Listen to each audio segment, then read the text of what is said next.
దేవుని పరిశుద్ధ నామములో మీ అందరికీ ప్రత్యేకమైన శుభములు, ఆశీర్వాదములు కలుగునుగాక. ఈరోజు దేవుని మాట, ఈరోజు దేవుని వాగ్దానం. కీర్తన గ్రంథము 103వ కీర్తన 9వ వాక్య భాగం.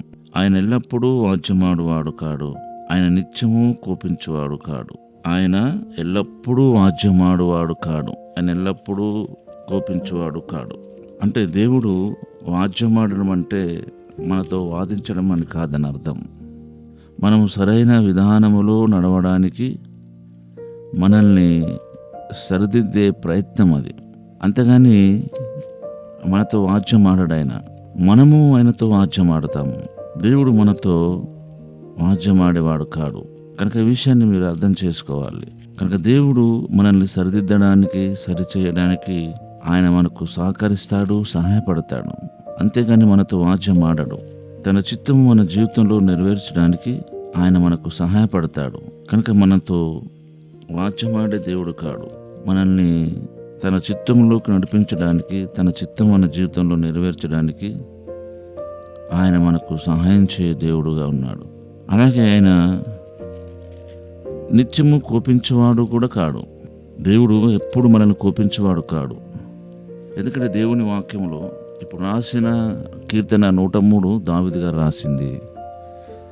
యెషయా గారి ప్రవచన గ్రంథము 57వ అధ్యాయంలో 16వ వాక్యములో ఇలా రాయబడ్డది: నేను నిత్యము పోరాడువాడను కాను, ఎల్లప్పుడూ కోపించేవాడను కాను. చూడండి, దావీదు గారికి యెషయా గారికి ఇలాంటి సంబంధం లేదు. దావీదు గారు ఒక కాలంలో జీవిస్తే యెషయా గారు మరొక కాలంలో జీవించాడు. వీరిద్దరు ఒకే కాలంలో జీవించిన వారు కారు. వీరెన్నడూ ఎప్పుడూ చూసుకొని ఉండలేదు. ఈ విషయాన్ని మనం గమనించాలి. కానీ దేవుడు 103వ కీర్తనలో రాయబడిన మాట ప్రకారమే ఇక్కడ యెషయా గ్రంథంలో రాసించాడు దేవుడు. ఎంత అద్భుతమో చూడండి. కీర్తనలో ఏం రాయబడ్డదో అదే యెషయా గ్రంథంలో రాయబడ్డది. నేను ఎల్లప్పుడూ పోరాడువాడను కాను, వాద్యమాడువాడను కాను అని కీర్తన రాయబడ్డది. నేను ఎల్లప్పుడూ కోపించేవాడను కాను అని రాయబడ్డది. ఇక్కడ యెషయా గ్రంథంలో నేను నిత్యము పోరాడువాడను కాను, ఎల్లప్పుడూ కోపించేవాడను కాను. కారణం ఏంటంటే, ఒకేలా అలాగా నేను ఉండినేలా నా మూలంగా జీవాత్మ క్షీణించును, నేను పుట్టించిన నరులు క్షీణించుదురు. గమనించారా? కానీ దేవుడు మనల్ని కోపించడం అనేది సహజం. కానీ ఎప్పుడు కోపించుతూనే ఉండేవాడు కాదు. ఆయన కోపించుతూనే వాత్సల్యతను చూపించేవాడు ఆయన. ఈ విషయం గమనించాలి. ఆయన కోపము నిమిషమాత్రం ఉండును అని రాయబడ్డది. ఆ వాక్య భాగం కూడా మరి దావీదు గారి ద్వారానే దేవుడు రాయించాడు. ఆయన కోపము నిమిషం మాత్రమే ఉంటుందట. ఆయన దయ ఆయుష్కాలం అంతా ఉంటుందట. కనుక మన ఆత్మీయ జీవితంలో మనం ఎప్పుడు దేవుడు మనల్ని కోపించడం అనేది, ఎప్పుడు మనతో వాద్యమాడతాడం అనేది సత్యదూరమైన మాట అది.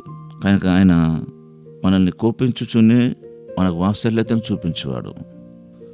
ఆయన కోపము నిమిషం మాత్రం ఉండును, ఆయన దయ ఆయుష్కాలమంతా ఉంటుంది. కనుక మనం మన ఆత్మీయ జీవితంలో మనల్ని సరిదిద్దుటకు, సరిచేయుటకు ఆయన నిత్యము ఆయన కృప మనకు ఉంటుంది. కనుక ఆయన వాక్యాన్ని మనం అర్థం చేసుకొని ఆయనతో సత్సంబంధం కలిగి ఉంటకై మనల్ని మనం అప్పగించుకుందాం. పరిశుద్ధుడు అయిన తండ్రి, ప్రేమగల దేవా, మీకు వందనాలు. ఇది వాక్యము వాగ్దానం కొరకై చెల్లిస్తూ యేసు నామములోనే ప్రార్థిస్తున్నాము తండ్రి. ఆమెన్.